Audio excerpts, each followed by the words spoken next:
至全面網上足球節目，至好玩嘅配搭，至強嘅嘉賓陣容，每周為你分析本地及外國球壇最 update 動向，至高無敵。好啦，歡迎各位嘅球迷啊，嚟到我哋星期二晚上嘅至高無敵啊！咁啊，繼續咧有文傑啦，同埋有 B19嘅。咁啊，我同阿 B19都風塵僕僕，啱啱趕翻嚟，趕一次開咪啊！因為咧，我哋啱啱就叫做推動港甲嗰方面都做咗啲嘢啦。哦，我哋日日都推動嘅。啊，咁啊，即係每一日嘅形式都唔同啦。啱啱又以另外一種形式去推動咗啦。咁啊，遲啲啊，各位可以睇到㗎啦。咁啊，喺呢度都係啦。咁啊，同大家講聲嘅就係話港甲嘅賽事啦，隨住今屆啦，受到呢個有電視嘅直播啦，又或者有港甲頻道啦，咁啊，關注嘅程度高咗好多㗎啦。咁所以或者一向只係留意歐洲足球嘅你呢，歐美足球嘅你呢，可以擺翻多啲時間落去留意翻港甲。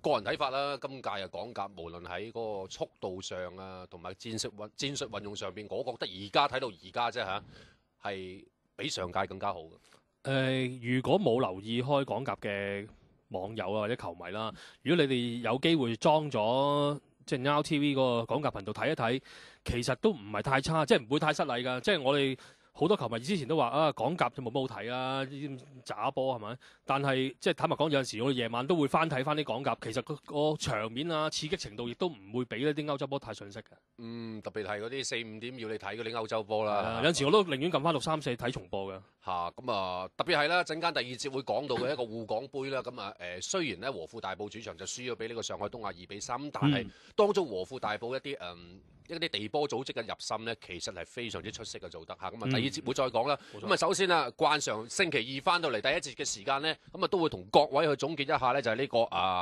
歐洲4大聯賽或者5大聯賽嘅總結啦，都係4大為主㗎啦嚇。咁啊講一講呢，即係簡單啲講講意甲嗰方面啦。咁意甲嗰度呢，目前排榜首嘅烏甸尼斯有21分，打咗10場波。嗱，想講嘅就係大家知道啦，因為佢哋嗰邊啊大雨啊嚇，即係冇人治水嘅關係啦，所以咧祖雲達斯啊、拿波里啊、國際米蘭啊、熱拿亞呢啲球隊咧，全部都只係今個禮拜係唔能夠比賽嘅。冇錯。咁啊，原本今個禮拜就拿波里對祖雲達斯啦，熱拿亞對國際米蘭嘅，咁都唔能夠舉行。好啦，咁啊乘住呢個祖雲達斯嗰方面咧，就唔能夠比賽嘅時候咧嚇，咁啊拉素啦同埋 AC 米蘭亦都繼續贏波，咁啊上咗2-3位嘅啦。拉素我想講嘅就係，如果今日大家有睇過佢哋比賽咧。嗱，唔好計虛蘭尼斯嗰啲啊，唔好計莫利嗰班中場嘅教炮手啊。其實前鋒線嗰度咧，真係多咗呢個高路斯底下咧，即係有咗個明顯嘅目標咧，成隊波個攻擊嗰個立體性強咗好多。唔係話高路斯係一個哇，真係勁到美斯咁嘅球員，但係即係有陣時放翻落球會嗰度，嗱佢能夠配合到整隊波 OK 啊，而家有21分，即係嗰啲應贏就贏啊嚇。係冇錯，其實拉素其實佢舊年季初都表現好好嘅，一路去到季中都仲係排喺頭位嘅。只不過個前線上的確係唔夠人用嘅，即係以往嗱一路用到而家仲係有洛基啊、沙拉迪啊，但係沙拉迪講真，佢上季真係表現真係唔好，咁當然今年就已經借走咗佢啦。咁反而用翻啲實用啲嘅高路斯啊、CC 啊呢啲實而不華嘅球員。咁講真，高路斯係的確有級數嘅，即係證明咗即係德甲球員，就算去到意甲都唔會話太過遜色，亦都可以證明到佢自己，就算去到咁嘅年紀依然。即係應該入嘅波就入，咁呢啲咪幫到球隊，即係有效率嘅球員啦。呢啲所以成日話一啲年過30歲你就話個老將啊唔得啊嗰啲咁，但係有啲球員就唔受到呢個，即係唔係話太過受到呢個，即係如果當佢仲係33-34歲嗰陣都未係太受到呢個限制啊。咁啊高路斯係一個例子啦。咁佢今屆已經入咗6個波啦。咁拉素咧其實連續8場都冇輸過啦嚇。咁就哇近呢啲8場波只係和過2次就即係贏足6場添啊，好即係都幾勁啊嚇。咁另外一隊啦，專喺呢個主場嗰度咧就天下無敵嘅呢個有2隊波，一隊巴勒莫，一隊烏甸尼斯。今屆咧佢哋5次主場出擊咧就全部都贏晒㗎喎，真係嚇！特別係烏甸尼斯啦，似乎越嚟越惹人好感啦。烏甸尼斯我哋喺節目之前都講過啦，即係呢隊波第一佢靠主場出擊呢個就一定啦，即係如果唔係一啲班霸球隊主場嘅賽事一定係最着重嘅。咁而呢隊波今年俾到大家嘅感覺就係速度上啊，或者防守能力都有進步嘅。咁雖然今年佢哋即係未必好似舊年咁齊人腳啊，但係整體上發揮係比舊年，我覺得會仲好啲添。咁啊排第3位嘅 AC 米蘭啦，咁就係 AC 米蘭咧喺呢個大家知道柏圖仲未傷愈復出啦，咁卡斯辛奴又做完手術嚟，啱啱要唞半年啊嚇。咁啊另外後上嗰2個曾經都但係已經冇志氣法嘅呢兩個中場球員啦，奇雲保定同埋洛斯連奴，哇！成班都唔出得喎，你會唔會覺得對住卡坦尼亞？即係卡坦尼亞係一隊亞甲球隊嚟，咁我講過，陣中阿根廷人多過意大利仔啊嘛。誒，會唔會有啲險象咧嚇？其實話俾你聽，大炒4-0，呢幾意外嘅。卡坦尼亞對上一週先至喺主場贏咗拿波里咯。當然卡坦尼亞佢要靠主場去攞分啦。作客去啲 AC 米蘭一定係即係會被睇淡多啲，但係冇諗過啲比數會咁懸殊咯，亦都比較輕鬆啦，即係 AC 米蘭贏得。咁啊希望啦卡斯辛奴嗰度咧要即係健康好。即係盡快康復啦，因為大家知道維拉利爾嘅羅斯啦，又係失傷唞半年啦。佢兩個唔得嘅話咧，其實對於普蘭迪尼啊，佢嘅意大利國家隊咧，其實喺佢帶領之下咧係穩步上揚嘅。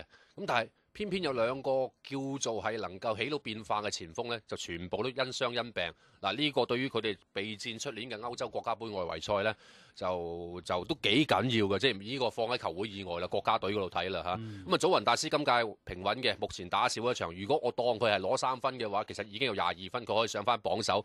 雖然今個禮拜佢哋其實要對住拿波里都幾硬淨嘅。咁啊，羅馬啦就係仲係一個磨合期啦。咁啊，目前都係排第7位，就又唔可以話太過失色嘅佢哋嚇。咁啊，對比翻其他球隊。即係始終佢哋人腳比較變動多啦，而新埋班嘅球員好多都唔係本土踢開嘅，咁需要一段比較長啲時間去磨合啦。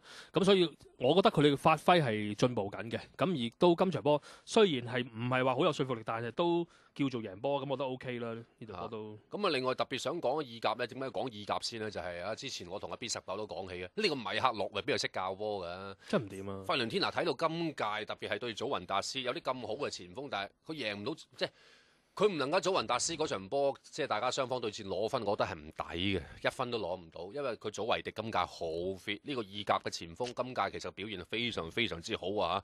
咁你有咁嘅攻擊力，加埋仲有個佢哋嘅CC啦嚇，意大利仔啦嚇。但係你完全打開兩橛嘅，咁所以咧話口未完啦，炒咗啦，抵炒啦呢個。即係舊年季初嗰陣時，我已經覺得呢個唔識教㗎啦。米克洛力啊，真係。即係我好記得有一場波，佢對舊年嘅季中對住森多利亞係 head 住嘅。咁去到尾即係主場喎，仲要係俾卡斯辛奴連續2個入球，即係好唔集中啦。睇到成隊波，唔知點解嘅，即係我覺得係個教練有啲問題嘅。咁但係唔知點解又可以繼續留低，又留多一季咁。去到暑假我都諗住佢都冇命㗎啦，又繼續喺度喎，咁始終都係要走啦。係啦，咁啊該死就要死啊嚇，咁啊佢哋而家個戰績就排10幾位就中中地啦。如果以佢人腳，根本上唔應該排呢個位咯。可以好啲啦，起碼個表現唔會令你咁厭悶啦。咁啊，另外國際米蘭啦，今個禮拜冇比賽啦，咁我相信以國際米蘭個班底就點都可以掹一翻上去嘅嚇。好，咁啊講完意甲，咁啊要講講德甲咯喎嚇。咁德甲咧繼續係多蒙特啦，同埋拜仁帶出。咁啊，其實拜仁已經仲係 head 住5分嘅。咁啊，德甲咧每半個循環咧，即係每一個循環就打17場啦。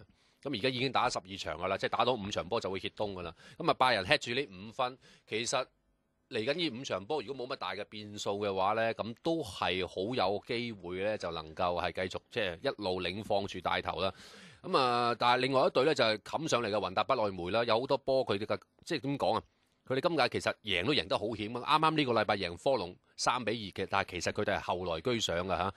但你睇翻佢哋12場波，而家失咗16個波，就絕非一隊勁旅即係應該有嘅表現咧，少少反常啦。我哋叫呢啲做咁啊。慕遜加柏啊，繼續又係23分。而家咧開嚟多蒙特、雲達不萊梅、慕遜加柏呢3隊波都23分。咁啊，再對落04嘅史浩克04就22分。就而家呢幾隊波排2、3、4、5。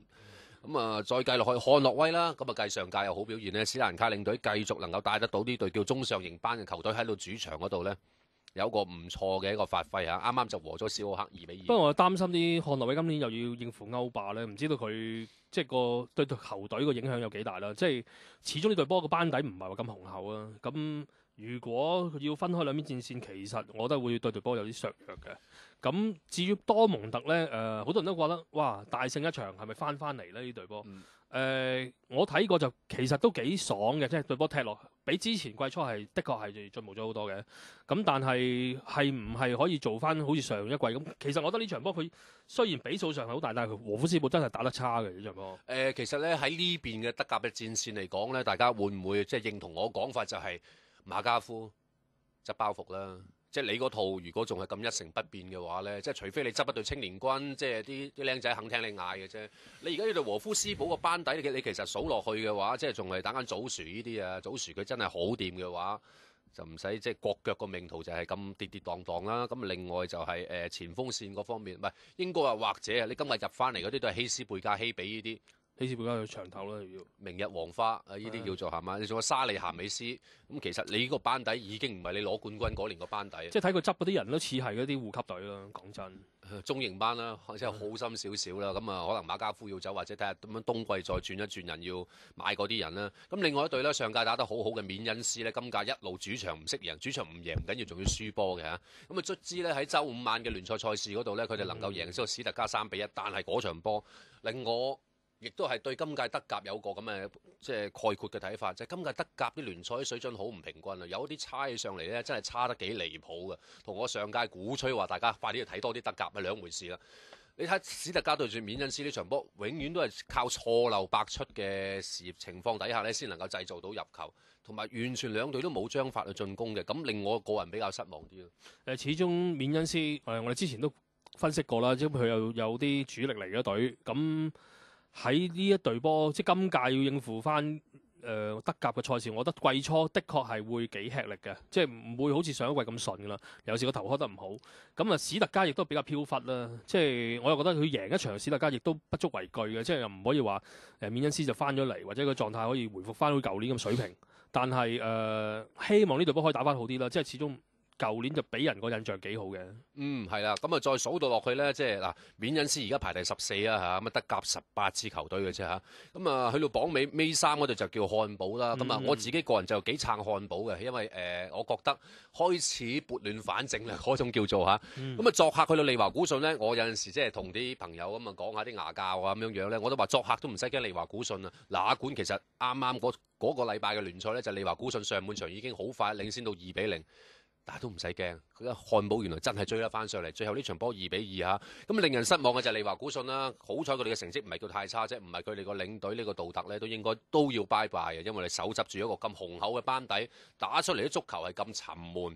咁啊漢堡啦，大家可以唔好咁睇低佢哋。我覺得漢堡就好大程度。雖然而家喺尾3啦，但係你睇翻喺最下半版嘅球隊裏邊，其實佢近8場輸波比較少嘅，即係近8場先係輸咗3場波。不過佢和波比較多啲，咁啊呢個係個即係導致到佢嘅分數仲未爬得翻上嚟啦。但係睇到佢比季初嗰個豆腐後防係好咗好多噶啦。咁我覺得只要隊波溫翻順啲，我覺得可以有機會上翻嚟嘅。咁啊目前排尾3啦，咁跟住再去弗賴堡又係主場嘅表現其實好下噶，咁啊但係硬係攞唔到分啊，咁啊比較可惜啲。好，咁啊總結過一下德甲之後咧，就去到西甲嗰方面咯，我哋咁啊睇睇西甲啦。咁啊啱啱呢個禮拜有2場波都幾引人入勝嘅，包括咗就係皇家馬德里啦，C朗攞完呢個歐洲金靴獎之後咧，咁啊繼續發威，咁啊大炒呢個奧沙辛拿7-1。奧沙辛拿簡直就係強隊嘅尾點。呢個冇辦法㗎啦，炒梗㗎啦，即係呢隊波都係好悶啊！但係7-1呢啲波真係唔好睇，真係唔好睇嘅，即係我都覺得真係即係入咗1-2球已經呢場波都唔想再睇落去㗎啦，已經係。即係你嗰啲入球嘅過程都毫不精彩嘅。其實去到尾賓斯馬嗰2球特別係咁啊巴塞隆拿嗰場咧作客和咗畢爾包2-2咧，呢一場就好睇好多啦。嗱，其實巴塞嘅波咧，如果打得接近嘅話咧，係好睇好多嘅。有陣時唔係話。即係覺得佢大炒人，就覺得有啲眼紅佢啊，成日話唔講，而係嗰啲波有乜好講啫？係咪先？咁其實呢場波巴塞贏唔到，有少少欠運嘅。我覺得當然畢爾巴係主場出擊，當然係有一定嘅實力啦。咁第一個失波，即係巴塞第一個失波，其實馬斯查路佢有少少甩流啊，即係嗰個波撲低咗，咁俾對方可以快速咁喺左邊落底線咧，其實都係幾即係有少少自己失誤啦，即係可能場地比較濕滑啲啦。但係佢可以好快就即刻轉個頭已經追翻1-1咧。其實睇到呢隊波，即係你睇佢撳唔撳掣，一撳掣佢又嚟㗎啦，幾恐怖下㗎呢樣嘢嚇。但係佢最乞人憎佢就一路都佢又唔領先翻，去到尾佢又要輸翻粒，又再即刻撳掣又再入翻。其實我反而會覺得咧，大家其實咧有好多嘅球隊面對住巴塞，其實喺心理上面先天性係怯咗嘅。即係話，咦，我哋領先緊巴塞，自己都唔相信。其實個心理調教嗰度呢，真係你嗰啲，我諗要帶隊去面對巴塞隆拿嘅嗰啲球會嘅領隊呢，自己都要喺心理調教嗰度都要做好啲。嗱，老實講啊，你畢爾包去到90分鐘仲係領先緊2-1，我硬唔信如果你即係你成場波大雨底下都係咁踢㗎啦，你仲可以領先添係嘛？你就係守唔到。你就係有一個球員被趕咗出場，你就係守唔到，係嘛？而且你收尾嗰兩腳波就係查維馬天尼斯，你直情係半撻 Q 咁撻咗個波俾人哋，以佢嘅級數好難發生噶嘛呢啲嘢。咁啊，呢個對住面對巴塞隆拿，第一個心理調教好緊要啦。第二好得意喎，咁啊原來咧巴塞隆拿除咗話主場和嗰一次0-0西維爾之外咧，其餘嗰3次嘅打和波咧都係作客嘅，即係話今屆巴塞隆拿作客嘅情況底下咧。其實又唔係話去得咁盡啦，同埋3次都係打和2-2嘅，一個幾有趣嘅數據嚇。另外一樣嘢就係嗰晚其實我係捧畢爾包嘅，睇畢爾包為主，因為安達靴里拉咧呢個球員咧嚇，咁我想睇下佢咧復出之後個表現啦。咁佢冇令我失望嘅，佢其實話除咗射咗1-0個世界波之外，佢中場我見到佢放過2腳直線咧。連一個派牌嘅工作都做得非常之出色。OK 嘅，佢喺 U21中場佢俾直線俾前鋒去走，其實都幾出色嘅呢個球員。咁啊，第一球波佢射得靚，固之然係射得靚啦，即係燙遠處嗰球。但係其實巴塞嘅補位都係比較慢嘅嗰球波，即係其實有啲失誤，即係佢可以擺定個態跟住去燙嘅。咁我覺得即係如果你俾機會呢啲球員去射，一定攞你命㗎啦，基本上。咁啊，畢爾包仲有個蒙尼安啦，呢個有 U21嘅球員啦嚇。咁原本咧謝法蘭就 U21嗰陣時西班牙打正選嘅，收尾就俾呢個蒙尼安咧搶咗佢個位，O 晒 K，真係簡直係畢爾包嘅美斯呢個嗰日打到嚇，非常之活躍。畢爾包其實而家陷落去個班底，魯蘭迪、蒙尼安、靴里拉、查維馬天尼斯、阿姆列比達呢一班啦，伊拉奧拿，其實陷落去咧嗰個球員個班底好掂。同埋你要知道畢爾包係近乎冇外援嘅嚇，係啊，佢哋個政策係咁啦，咁呢個亦都係呢隊波特性啦。咁蒙尼安其實前季即係嶄露頭角啦，即係16歲幾咁最年輕嘅上陣球員啦。咁其實最初佢出嚟打左邊嘅，咁快咯，覺得佢快咯，同埋即係 OK 扭得啦。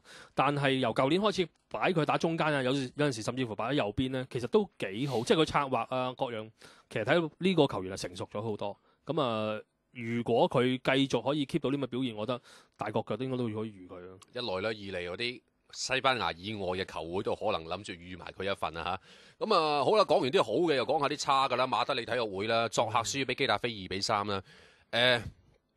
馬德里體育會揸住咁嘅人腳，雷耶斯啊、法卡奧啊、阿祖安奴比斯啊、呢個艾達杜蘭啦、迪亞高啊、泰亞高。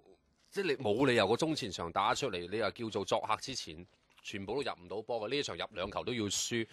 呢個領隊文杜莎又係喺呢邊西甲嘅戰線，我認為都應該要拜拜嘅啦。真係你冇理由打出啲咁差嘅足球。而家排第幾啊？攞13分排11，唉，唔好講嘅真係。不過馬體會都係又係呢隊波近年嘅特性嚟㗎啦。即係自從佢10幾年前攞過聯賽冠軍之後，一路都係浮浮沉沉，年年都有啲升級戰將喺度嘅，但係年年都係令人失望嘅。即係冇一年話好4平8穩個聯賽成績係好穩陣嘅，咁可能偶然喺杯賽度攞到啲好成績啦。但係呢隊波真係，我覺得佢除咗教練之外，唔知點解係咪呢隊波本身嗰個結構啊，甚至乎嗰個思維上都係有啲問題嘅。即係究竟想點呢？即係個管理係咪有啲問題呢？即係我係咪冚啲即係有啲名氣嘅球員嚟就可以幫到隊波呢？係咪一路諗緊嘢都錯嘅呢？其實留意到一個嘅弱點就係你買得法卡奧過嚟，大家睇到啦，特別係歐霸杯嘅決賽波圖點樣贏，即係個波第一時間咧右路斬個碧咸式嘅一個傳中質素嘅出波，俾佢搶點頂啊嘛。咁其實法卡奧就係永遠都要第一時間嘅，但係你後邊班友原來咧太過好腳法唔係好事，大家都要鬥上腳嘅。咁法卡奧嗰個走位個配合性咧，嗱啲時間，喂究竟你嚟唔嚟㗎？你俾唔俾㗎雷恩斯？即係你明㗎啦，如果有踢開波嗰啲朋友係咪先？你迪亞高你自己去，你哋係放俾我先個波。迪亞高其實打得都幾好嘅，我覺得係但係個時間性配合得差咯。咁呢個教練係最大責任嘅，我覺得責無旁貸，即係都唔可以賴太多管理，係教練。真係冇乜戰術理念嘅呢隊波，真係好似冚埋呢班人都好似都唔啱夾嘅喎，真係好奇怪。你諗下個前面嗰班人真係拍得住你。西超嗰兩隊㗎啦。即係調翻轉講啦，係咪先即係為阿古路又好，甚至乎托利斯都好，即係離開咗馬體會之後個表現，的確係比佢馬體會係好好多嘅。咁某個程度上，即係睇到即係喺呢隊波裏邊，真係唔識得發揮一啲球員嘅特性啦。我覺得絕對係啦。好，咁啊，講一講咧英超嗰方面啦。英超咧前7位嘅球隊咧，有6支球隊都贏晒嘅，所以咧嗰個位置上咧完全冇乜改變嘅，係唯獨是咧要俾阿 B19講講利物浦啦。嗱，利物浦就嗱，其實佢和咗曼聯之後，連續打咗3場，都係對住啲弱旅嘅。對諾域治主場對諾域治啊，作客西布朗，跟住呢場主場對住史雲斯。其實即係大家作為利物浦球迷都覺得呢3場應該起碼攞9分啦。結果出到嚟就贏1場和2場，即係雖然都不敗，但係我可以話呢場波嘅表現比對諾域治嗰場更加不堪。即係我覺得真係好差，我會覺得好差。唔知點解嗱，已經冇歐洲賽打㗎啦，周中即係佢哋已經係等咗成個禮拜打呢場波啦。班球員無論狀態啊、跑動啊，甚至乎我覺得連啲默契都有問題嘅，即係面對面交波都可以比失嘅。咁我會覺得真係有即係唔知係咪訓練上，又或者呢班球員個心智上係咪有啲問題咧？即係我有懷疑嘅。另外就講咗好耐嘅把握力問題啦，即係點解利物浦打到今時今日，即係今季啊，即係點解會入波咁少？其實個把握力真的確係好差，我會覺得好差。其實開波幾分鐘，卡路爾已經有一球係射中楣嘅啦。其實嗰球波幾碼嘅啫，都可以射中楣嘅。咁即係我覺得，如果個波入咗，基本上成場波已經搞掂嘅啦。呢場波。咁啊，另外就蘇亞雷斯啦。咁之前文傑喺節目都講過啦，即係佢嗰個把握力係佢係冇錯射好多靚波，亦都幫到隊波好多。但係好多時一啲射門機會佢都糟蹋咗嘅。係。即係佢個入球率係偏低嘅咁啊，講翻仲有2單嘢咧，就係話第一啦。咁啊，啱啱嘅卡比路嘅英格蘭國家隊嘅最新發布嘅陣容啦，唔好計朗尼啊，朗尼應該唔喺度啦。里奧費電南狀態差，亦都冇咗呢個安德魯卡路爾嘅嚇，咁亦都係狀態差嘅表現啊，可能係。咁另外一樣嘢咧，傳聞中咧就係話想買呢個客道史東。依類型嘅球員係咪就係利物浦中場正所謂最缺乏嘅咧？咁啊，唔知我哋有啲咧。長期嘅忠實擁躉已經打電話入嚟啦，係嘛？想發表下。但係我回應埋呢樣嘢先啦。講真一句，如果真係買客道史東呢啲翻嚟咧，即係我唔係話客道史東唔得，但係咪幫到隊波咧？我有懷疑嘅。咁之前好多球迷都會話，點解買咁多英籍嘅球員咧？又個貴，又即係個實用性唔係咁高。當然我同意，即係杜格利什可能想喺英超可能爭取啲好啲嘅成績啦。但係而家嘅英超唔係80、90年代嘅英超。唔係話你買得多英籍嘅球員，速度上啊，或者呢啲身體對抗性你夠，你就可以贏到冠軍。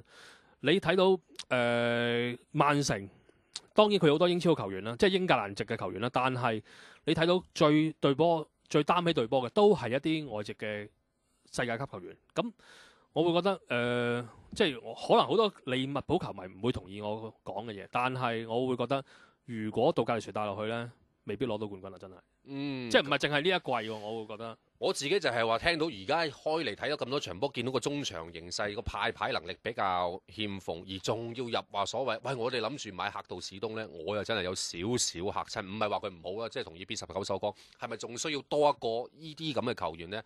好，係咪有球迷打電話入嚟？係 ，Hello 你好 ，Hello 兩位主持人你哋好，係你好啊，點稱呼？我姓羅㗎，係羅生，係有咩想發表下？係啊，我自己就唔叫做係利物浦 fans 嘅，不過我自己都幾睇，即係我即今季有2場利物浦嘅波啦，都係0-0，咁就真係幾悶。但係即係我就想問下 B19啦，係咪即係點解上半季即係唔係應該係上年下半季啦，杜格利什打得咁好啦，咁啊中場亦都突然間有炸創造力出嚟啦，咁蘇亞雷斯好似一買翻嚟就啱踢啦，咁又有卡路爾啊，但係點解即係暑假再用咗咁多錢買人之後？即係個仲差過上季嘅。嗱咁講啦，其實踢法上咧，今季咧，我只以我觀察啦，今季嘅踢法上同上季又好唔同嘅。即係上季嘅下半季嗱，大家可以諗下有啲咩用緊啲咩人啊？美利拉斯、史比靈，用緊麥斯洛迪古斯，即係呢一紮其實係好似頭先所講啦，即係冇一個係正式嘅派牌球員嘅。今年多咗個查理亞當啦。咁查理亞當其實佢做翻佢喺黑池做嘅嘢，即係所有人喺後半場攞到波就交俾佢，然後佢就走去派牌。咁所有輸送都經佢去嘅。咁問題就係咁啦。如果查理亞當嗰場波跌鑊的話咧，基本上個中場係冇輸送俾到前線嘅。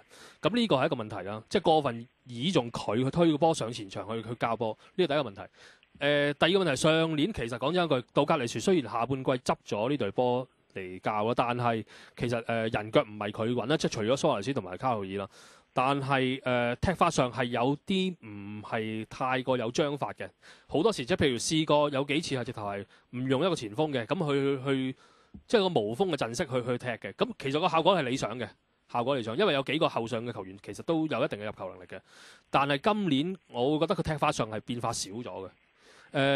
另外一個問題就係話，好多人都話軒達臣，咁軒達臣究竟點解買佢翻嚟咧？點解要用佢做正選咧？嗱我會覺得軒達臣係一個有潛質嘅球員，但係喺呢一刻唔係幫得到隊波可以攞到冠軍嘅球員。古治好多人明眼都睇到，古治一定係比佢各方面都好嘅，即係無論防守、入球能力，可能速度上會慢過軒達臣嘅啫。但係佢好多時都會係做後備，我覺得係。即係領隊會想隊波會有多一個變數，即係如果下半場咬唔入啦，就換個古治入嚟。咁我覺得唔係唔好嘅，但係問題係軒達臣仲未夠火候啦，我會覺得。咁而你頭先所講啦，即係中場點解好多人點解今年又唔用咧，或者少踢咧？我舉個好簡單例子啦，軒達臣如果你睇翻 AC 米蘭今年阿古蘭尼，咁你會揀邊一個咧？即係我好100%話俾你聽，大部分利迷都會寧願揀阿基蘭尼踢嘅。咁祖高爾去到里爾亦都重拾翻個狀態啦。咁點解冇啲耐性去俾呢啲球員咧？咁我會覺得係做錯咗嘅呢樣嘢。即係你而家就覺得杜格利殊就唔好適合帶利物浦咯。即係咁講，喺呢一刻冇一個話好有領導才能或者佢有一個壓到場嘅領隊去帶利物浦之前咧，咁利物浦講真都係要杜格利殊去帶住先。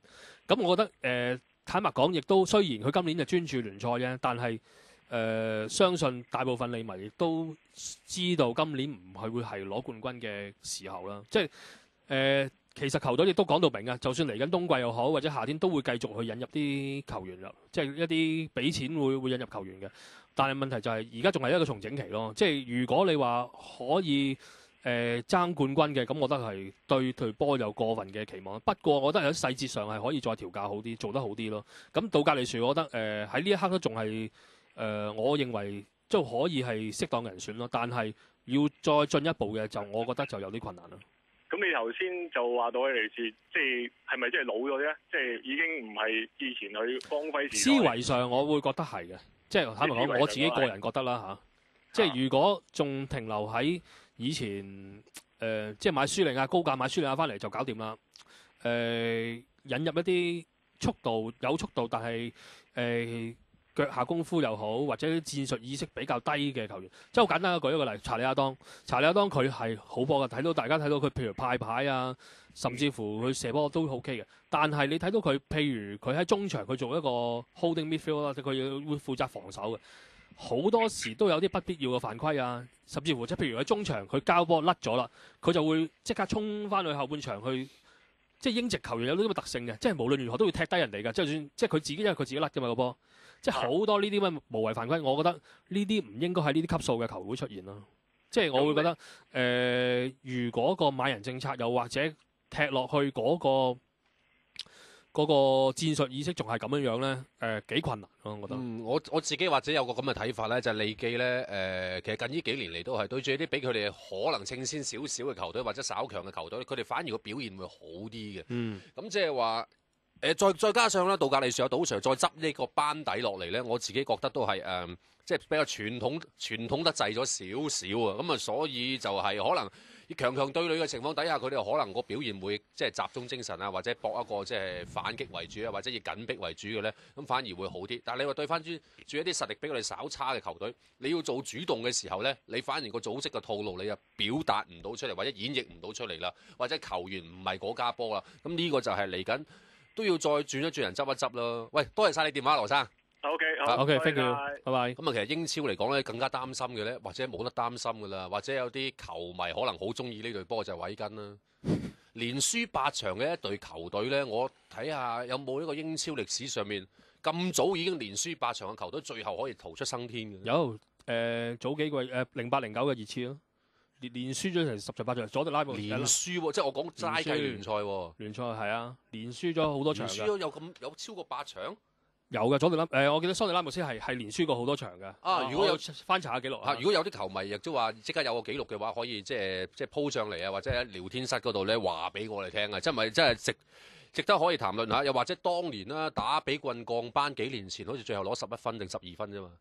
係10零分我記得。咁即係嗰啲咯，11分啊嘛，係咪啊？係咯，咁啊，韋根5分，入得7個波，唉，你愛啦真係。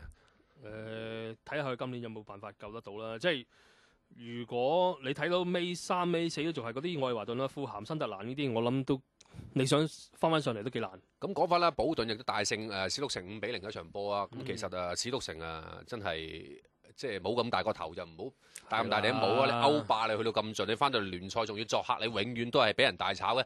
記唔記得9月份有一場俾人大炒啊？俾新特蘭大炒4-0啊，又係歐霸翻嚟作客。即係我覺得即係坦白講，即係如果一啲球隊諗住加多啲人腳就可以應付埋歐洲戰線咧，即係我會覺得呢啲係不切實際嘅想法咯。即係等於早幾年愛華頓佢可以打歐聯嘅外圍賽，結果佢引入一紮嘅歐洲大陸嘅球員，結果都係打到一無是處嘅，聯賽又唔得，歐聯就晨早出局啦。咁啊呢啲即係我覺得思維要改變啦。即係無論係人腳又好，即係球員個心態上究竟點咧？究竟搏唔搏嘅咧？搏聯賽定係搏歐霸先？所以就成日都話咧，一啲球會要經驗啦。咁啊有啲球迷啊好唔同意我講呢句説話，佢話：哇，成班老將仲話冇經驗，唔係落場嗰班有經驗嘅。你成個球會以至到領導層、教練，甚至乎掃地嗰個阿嬸，甚至乎係幫你洗刷波杯嘅嗰位清潔阿公，佢哋都要有應付歐洲賽嘅經驗。呢個係一體性，呢個係整間球會嘅配合嗰種，所以先至係為之真正嘅經驗。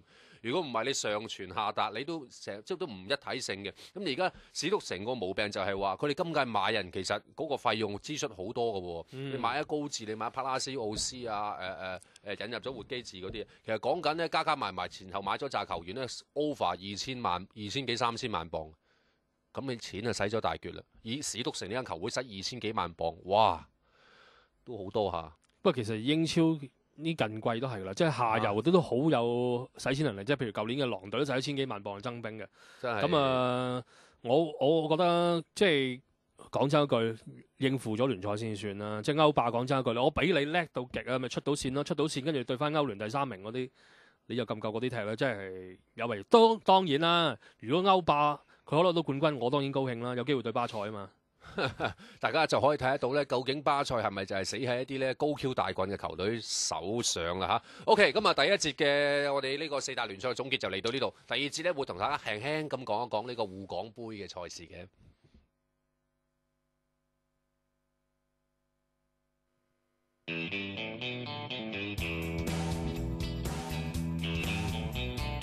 共同理念，全民發聲。My Radio 2011，日本人就喺你屋企打完之後咧就搶你啲嘢，咁有人幫你啦，喂，我嚟幫你手打走個賊咁。沿山部隊絕對唔可以去過黃河，渡過黃河，南渡進入河南，你就死都留喺山西同日本仔砌過。哇！呢個淒涼係咁砌過。突然間條友咧就行出嚟咯，咁呢個咧就係一個匿名嘅指控女子啊，佢叫劉鳳玲。結證100年歷史，從辛亥走到現代中國，與你共同探討歷史樂與怒。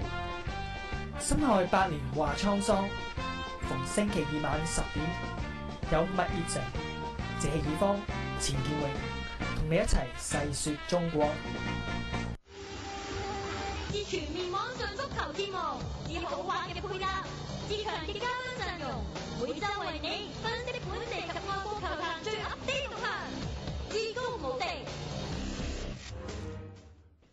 啱啱禮拜6嘅就打咗場咧滬港球會杯嘅賽事啦，咁啊嗰日天氣好好啦，旺角場吸引咗接近1900人入場啦，咁啊嗰日仲要係有馬跑嘅，其實咧咁嘅反應情況底下，算係算係即係相當之不俗㗎啦。唔錯㗎啦，有位網友我哋資深網友5月雪都等嗰日打電話嚟約我去睇，即係當然佢睇完咗有啲失望啦，因為好多年冇入場睇港甲啦，佢都有啲興趣咁入去睇下啦，響應我哋呼籲，咁戰果有少少令人失望啦。2-3，如果但係從個場面嚟計 OK 嘅，OK 嘅幾樣嘢啦。第一就係始終啦，可能大陸嘅球隊啲訓練都比較刻苦咗少少啦嚇。咁啊，所以咧喺一段所謂我哋最後嗰一段500米啊，或者30-40米衝刺嗰個階段咧，其實係輸嘅。即係我哋係大大落後俾一啲中國嘅球隊。咁呢方面咧係個體能嘅發揮上。即係呢個唔使講，我諗大家都明白會有咁嘅場面出現。但係喺個技術啊、地面嗰個推進嗰度呢，我又唔覺得和富大埔係弱過上海東亞喎。咁甚至乎呢，李振業追翻嘅1-2嗰球波，我覺得真係誠如當日嘅評述員蔡玉如先生所講，一個係和富大埔今屆最靚嘅組織入球，好靚，同高美斯嗰個後爭嘅互傳，大家之間嚇。咁呢場波其實和富大埔就講真，佢又有少少流力喎。雖然我唔知點解中堅佢係用咗張志勇啦，咁冇用到陳旭志，即係隊長陳旭志嘅。咁但係佢喺後備嚟嘅喎，佢唔係傷嘅喎，即係據我了解。陳旭志最後其實連後備都冇換出嚟，冇換出嚟嘅，但係佢喺後備名單咯。咁中場亦都係啦，呂志興亦都一個今年可以話打得好唔錯嘅防守中場啦，但係今場波亦都收起咗佢嘅，咁用個史建威，咁效果講真一般啦，即係我就覺得真係麻麻地。咁加上烈馬就應該呢場波就上唔到陣啦，因為趕唔切上陣啦。咁某程度上亦都影響前線嘅把握能力啦。咁冇辦法啦。咁對手講真嗰句如果講速度啊、身形啊，真係尤其你睇到第3-1嗰球啊，完全一撳就要壓過晒你，即係一踩油就已經完全。孫海啦，壓過咗呢個郭永新啦，嗰波其實個身位人哋係蝕咗嘅。係啊，係嘛？即係從後仲可以反給你，跟住射埋。佢用個頭將個波頂前咗，你企喺佢前邊，理應個波去彈咗去兩人之間嘅前邊，理應係你即係郭永新應該係可以快過對方先至啱嘅嚇。如果大家同等速度嘅話，但係你明顯就係個爆炸力，哇！撐好遠啊！呢場波呢，雖然個場面大家5波啫，坦白講，我自己就係睇翻電視嘅。我唔敢講啊，即係或者有入場睇嘅 B19，或者陣間可以再補充，就係話上海東亞其實你覺得或者大家覺得係咪都有啲保留呢？又或者係中甲嘅水平，一啲中甲嘅中型班嘅水平，其實都係差唔多嘅啫。我哋成日話邊隊邊間球會不如報名打中超咯？有冇咁嘅能力呢？嗱，中超就可能問衰咗啲，但係話俾你聽，如果落到中甲嘅，其實你又係咪可以好似嗰啲廣州富力啊、哈爾濱嗰啲啊，一樣有咁強嘅實力可以打翻上中超呢？嗱，呢個我去到呢個環節都仲係有所保留啊！上海東亞講真，對上啱啱完咗呢個球季，佢自己都得排名第9啫喺中甲，因為佢都賣走咗啲主力啊，張林逢嗰啲去咗恒大啦。咁其實頭先你講得好，即係咪留咗力咧？即係咪出盡全力同你打咧？好難講，即係睇呢場波場。我覺得係咯。嗱，其實呢上海東亞佢7號武磊呢個係中甲第3射手啊，第一球波都係佢入啦。係啊。其實睇到佢入完波之後，其實佢大部分時間尤其是下半場，佢都係鬥翻去中場比較深啲嘅位置嘅，即係佢都唔係話谷得好前。咁當然啦，因為下半場打少個人啦。另一個問題就係佢哋都唔係話採取好主攻嘅態度去同你應戰啦。咁我覺得即係我唔敢講話，如果人哋禁制一定會贏到你幾粒，但係我會覺得其實有少少保留。咁另外你譬如身體對抗性嘅，其實係蝕底俾人嘅，呢個就無可否認啊！即係拍埋嗱又咁講，即係由公路啲講，大埔咧喺香港港甲裏邊嚟講，其實講論人腳咧係唔係咁好嘅，我會覺得，即係尤其是中後場真係唔係咁夠人，亦都質素亦都一般嘅啫。我可以咁講。不過鬥志上啊，又或者前線嘅把握力啊，又或者教練個功力咧，其實係唔錯嘅。我覺得呢隊波，即係相比起其他嘅中型班球隊，其實佢中後場其實唔係咁好嘅啫。我會覺得係。咁所以呢場波其實佢輸，我唔覺得出奇。咁但係我會覺得如果作客去到想反先呢，真係幾困難，有啲難度啊嚇。咁長期咁睇啦，或者係有陣時你話港甲對翻港甲咧，就好似咧嗰面鏡又照得冇咁清楚嘅。咁你一對住一啲咧香港以外嘅球隊咧，所有嘅優劣勢咧，反而你會好清晰地浮現到俾各位睇。嗱，呢一場波明顯上面體能啦，不過體能就長期由省港杯第一屆開始到而家，我哋都睇得到㗎啦。省港杯、滬港杯啦，我計埋啦嚇。咁啊，另外就係話個速度都係啦。咁但係有樣嘢咧，嗱，我又要咁講法，我哋香港請翻嚟嘅外援咧，又講外援啦，我哋。嘅質素係去到邊度呢？嗱，今場波我哋落咗唔少外援啦，祖利亞上半場冇咗影啦，下半場即刻換走佢啦，係嘛？基頓 OK 嘅，可以信賴嘅。咁啊，仲係講緊呢個高美斯啦，高美斯啦，安基斯啊咁樣樣。嗱，對比翻對面呢，其實嗰兩件呢個艾朗弗朗西斯啊、艾迪弗朗西斯啊、博富呢啲啊，好似其中一個仲係話已經本身都係中國籍嘅添。艾迪弗朗西斯係中國人嚟嘅。啊，咁但係嗱，佢哋嗰啲都唔係好嘅咋。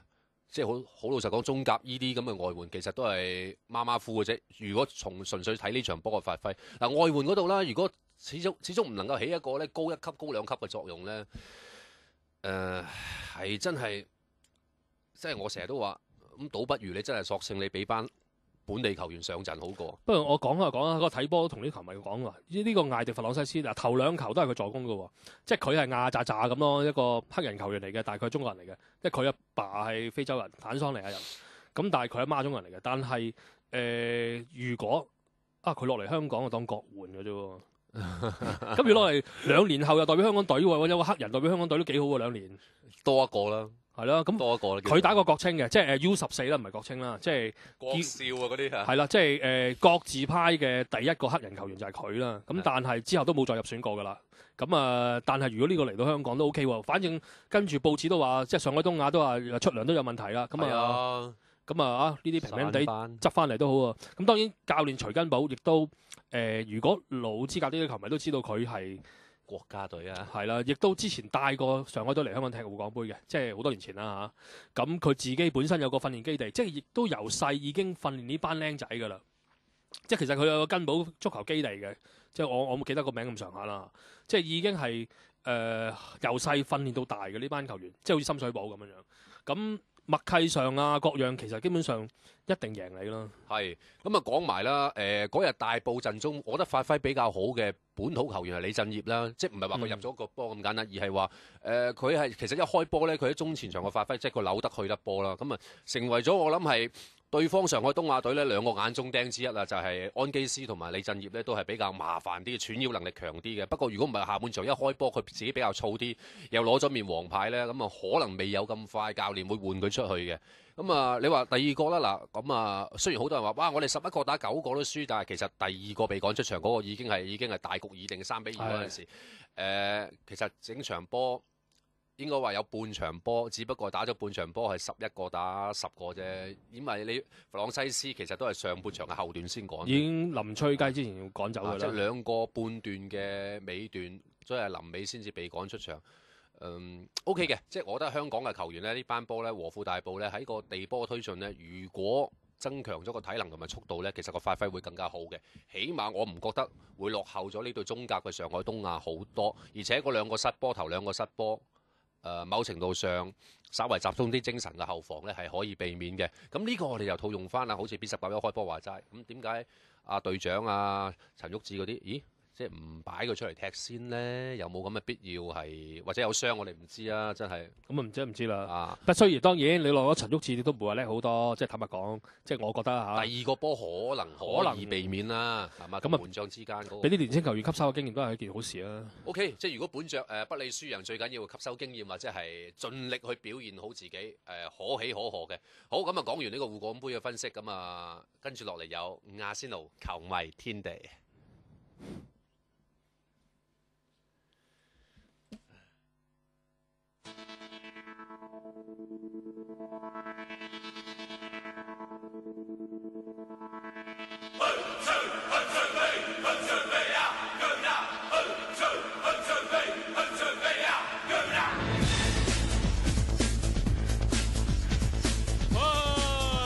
又到我哋球迷天地嘅第13集，我有冇記錯？應該冇錯。OK， 咁啊，今日就陣容好鼎盛，咁啊有我啦 ，Tommy 啦，咁亦都有我哋嘅靚女 Yuki， 跟住就有 Henry， 係啦，咁啊上個禮拜我哋啱啱3-0又贏咗西布朗啦。咁啊 Yuki 報一報邊3個入波先？雲佩斯、華美倫同埋阿迪達啦。阿迪達係喎，阿迪達 Henry 呢場波你都寫咗篇賽後報告喎，不如你簡短又介紹，即係講一講翻場波個戰果或者過程。場波贏咗3球啦，咁其實呢場波裏邊係發覺阿仙奴係咁多場波裏邊係最具說服力嘅。咁原因一來係零失球，二來係打法上係即係食硬對手。當然啦，我唔反對啦，對手方面嚟講就可能較弱少少啦。但問題呢場波係即係睇得係最好睇咯，最流暢少少咯。因為唔失球係對於球隊士氣幫助係好大嘅，對於後防性咯。咁同埋呢一場波最開心就見到就係入第2球波嗰陣時，就係阿桑治一個遠程波喺左手邊啦邊位啦，跟住斜直線就俾咗阿雲佩斯，雲佩斯跟住再撥俾阿華美倫射啦。嗰球波係最靚咯，嗰球波係個合作性最靚咯，我覺得係。亦都係阿華美倫即係咁快復出。短復出2-3場波就入波啦，咁我自己覺得場波亦都睇得到阿仙奴個中場運轉咧個速率係好快，即係你見到好多one touch 即彈嘅波係比之前我諗早上由車路士對上之前開始係見唔到嘅，即係中場運轉都好快。咁呢度亦都會唔會係中場球員默契好咗咧？呢樣一來啦，因為你阿迪達啱啱嚟到嗰陣時。都未摸到個模式，因為佢係8月尾先至轉會過嚟啊。咁你雖然佢有英超嘅經驗嘅啫，但係就話冇同阿仙奴合作嘅經驗噶嘛。咁佢嘅默契係真係算係快噶啦，比我想象中叫做。即係你講阿迪達嗱，即係阿迪達啦，喺阿仙奴即係新球會轉會之中啦，佢應該差唔多英超係打足嘅唯一一個新球員，係即係唯一一個打足啦。咁亦都喺中場組合嘅就係桑治啦、阿迪達啦同埋藍斯啦，主要係3個啦。即係喺睇咗依10場波啦，就淨齋講英超呢10場波裏邊，你哋覺得阿迪達嗰個表現或者個中場分工，你覺得係點樣呢？我覺得阿迪達其實唔可以話佢代替可以代替法比同埋拿斯利嘅。我覺得阿迪達真係可以穩定軍心嘅喎，即係其實我覺得佢有陣時可以帶到嗰個球場嗰個即係成個比賽嘅節奏啊，即係佢知道幾時係比前比後。咁之前法比喺度啊，拿斯利喺度咧，即係就算即係就嚟個比數拉近咧。佢哋成隊都好亂噶嘛，即係我哋補時嗰陣時咧，個哇有冇搞錯？補4分鐘好危險噶喎，要撳平安鐘啊咁樣。但係我覺得阿迪達喺度咧，佢防守又真係防守得好啊，佢攻又攻得好，所以我覺得其實阿迪達真係一個真係好主要嘅人咯。不如咁樣講啊嗱，頭先阿迪達咧就同藍斯咧就之前就係。阿迪達踢前個藍斯嘅，而家就好似藍斯踢前個阿迪達嘅。咁呢一點其實可以點解咁好處優於話阿迪達，因為佢能夠防守能力啊優於呢個藍斯噶嘛。咁另外佢真係好類似韋舒亞嗰種踢法啦，真係唔好話似唔似嘅，係嗰個踢法係近似啦。咁呢樣嘢係個優點嚟㗎，因為講藍斯同韋舒亞踢法啦。唔係 sorry 唔係，你講阿迪達。阿迪達同阿韋舒亞踢法係類似嘅，即係同阿桑葉拍埋打咗類似防中，實際上佢兩其實根本就唔係防中嚟㗎啦，係一個重攻中場，但係移後少少都能夠做到一個屏障，做好過用藍斯，因為藍斯做屏障就唔夠理想，唔係唔好，係唔夠理想啫。咁嘅話，咁咪對於攻守嗰方面咪協調到咯。嗱，我自己點睇阿迪達咧？其實我就一買翻嚟咧，其實大家都將佢同費比加斯比嘅。咁一拍落嚟咧，我發覺阿迪達喺打10場裏面嘅角色咧，係大家等於前期嘅費比加斯。點解咧？其實你可以睇翻好早期費比加斯咧，雲加擺落去嘅角色咧，就喺下邊負責派牌嘅啫。咁到後來咧，費比加斯咧可能成熟咗啦，或者咧佢推前咗一格，就打一個即係叫進攻中場。所以之後費比加斯就成日插入去禁區射波啊，或者禁區邊啊，咁直情喺後邊支援前鋒。咁阿迪達就反而就冇咗呢樣嘢，就會擺喺後邊，就交俾即係負責喺中場去派牌分工。而藍斯咧就負責佢即係比藍斯咧交嘅波咧就比較特別啲嘅，佢咧就係向前交嘅。阿迪達咧就可以向左向右向，即係嗰個大局觀係會比藍斯好。所以我覺得咧就睇10場裏邊咧，其實開頭咧三個分工咧都係未摸熟嘅。咁而家好明顯咧就係咧，阿迪達咧就負責中場嘅派牌，藍絲咧就負責喺前邊嘅即係放波落去。咁同埋藍絲咧就有一樣嘢就係佢主力咧都係放短波，長波咧我諗佢係未即係可能仲係大係啦，就反而藍絲就放少咗啲波。同埋我睇近呢10場阿仙奴嘅波咧，同上季比較就係咧少咗啲左右嘅橫傳，即係猜嚟猜去。我發覺桑治同埋藍絲咧係好喜歡，即係比較中意啲咧，就將個波咧放上前，就可能俾謝雲奴啦，同埋阿禾確特就向前衝嘅。而以前咧就可能係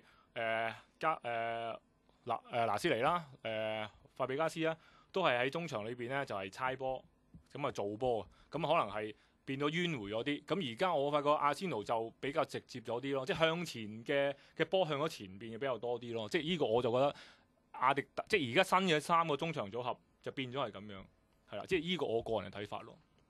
咁呢一點就其實我同意阿 Tommy 所講啦，因為呢樣嘢係如果拿翻去季去比較嚟講咧，睇啲波其實好多，我相信在座好多球迷都覺得佢好慢好迂迴。相反，今年時啲波8月啦，即係我有低潮期啦，成要咁之後一路越打越好，係話啲波越打越爽啊！啲波好咪好睇咗咯，同埋係入肉咯，即係以前真係好猛噶，喂咁樣踢想點啊？但係而家唔係㗎，啲波係會好有信心去分到咯，阿迪達咯。呢個其實阿迪達之餘好之餘，其實仲有綠葉就係阿桑治咯。即係我上次可能如果大家有留意我寫啲開啲嘢咧，都話綠葉都好緊要。綠葉就係呢個桑治係一個無名英雄嚟㗎，即係就算我喺前面入幾多波啊，都要靠佢好多嘅防守或者去做嘅波出嚟咯。Henry 其實我呢度咧有啲唔係好贊同，因為咧桑治喺我心目中咧，佢應該係升級嚟㗎啦。冇錯，佢唔係一個綠葉嚟嘅。即係我意思就係話個個就專注咗雲佩斯入波。其實我先就話個個咁就雲佩斯好勁，但係雲佩斯勁之餘，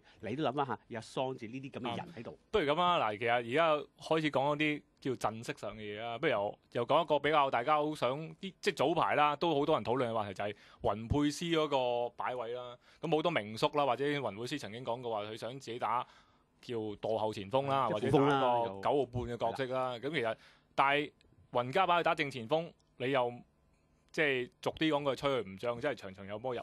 咁你哋又覺得其實雲佩斯其實最適合打邊個？或者你覺得如果你哋俾你擺落去，又點擺咧？咁其實關乎時你翻你究竟個陣係打單箭頭定還是打雙箭頭啦？如果單箭頭嘅唔使講，一樣梗係正箭頭啦。如果相反，如果打雙箭頭嘅話咧，咁佢可以類似打翻阿帕金個位，挨後半格去打做個波，因為令對手難於防守。但係問題呢一樣嘢係要睇翻雲加會唔會變個陣。但係我估計啊咁即係呢2-3年裏邊都唔變嘅話，雲加都唔會變嗰個變翻做4-4-2或者4-1-1啦，都隨都用翻一個叫單箭頭嘅位置咯。Yuki 你點睇咧？唔係，我覺得雲加好中意改造人噶嘛，之前又改造亨利，而家又改造艾沙雲啊，咁我覺得佢呢個改造都係成功嘅，即係見到佢真係咁多球入，咁佢自己處理入球所有嘢都好淡定嘅，所以我覺得其實佢做即係最前嗰個，我覺得冇乜問題啊，即係唔使話好似要做翻要打後一格啦。我自己亦都有我自己睇法啦。其實第一真係要去打翻後半格嘅話，其實即係要成個陣式改為4-4-2啦。咁亦都其實好多人點解會覺得雲佩斯啱打副鋒咧？可能大家都將佢同柏金去咗比較，因為柏金喺後半即係喺阿仙奴嘅後期咧係打呢個副鋒位，但係當其時柏金已經30歲，咁同埋嗰陣時係有亨利去喺前邊進攻啦。咁其實雲加要 keep 住柏金，亦都運用柏金嗰個即係球場裏邊嘅閲讀能力啦，所以就將佢擺落咗半格。但係喺即係而家阿仙奴個即係球員組合裏邊咧，我又唔覺得佢係應該擺落去即係呢個9號半嘅角色咯。所以話就話睇雲加如果將來我哋阿仙奴再買一啲前鋒翻嚟，會唔會有啲係等同阿雲佩斯級數或以上高過佢嘅？咁咧就反而有一轉。如果唔係嘅話，我估都係唔會轉，即係我哋思想上都係同你都好接近咯。即係咯，我就覺得而家個陣式咧，前邊嗰3個咧，其實我自己幾滿意。雖然有啲人話，即係謝雲路最後處理一腳唔係幾好啦，又或者係阿和可特佢嗰個冇進步腦筋上同埋進攻上，即係嗰個點啊？即係話佢進步空間好似佢樽頸位咁突破唔到啦呢一點啦。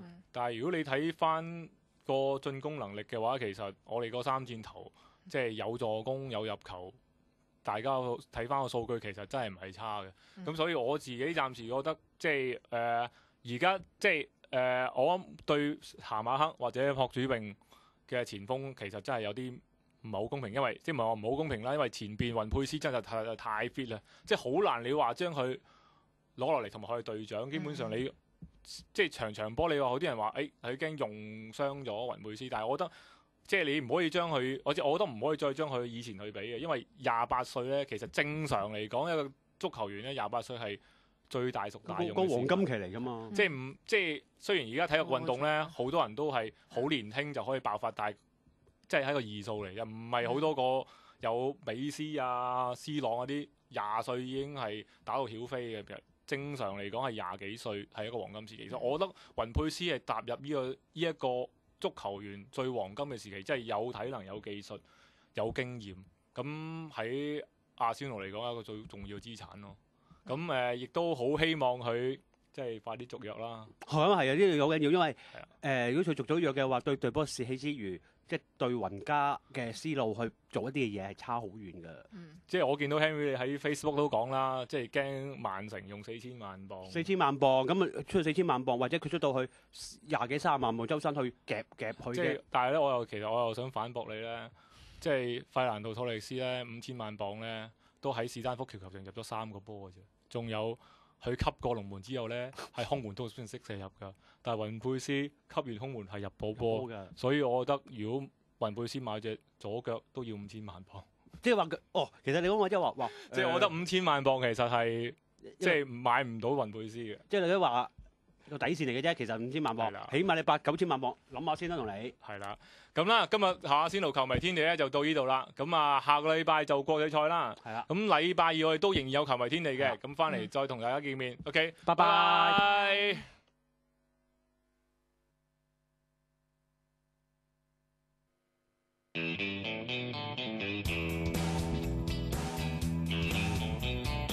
共同理念，全民發聲。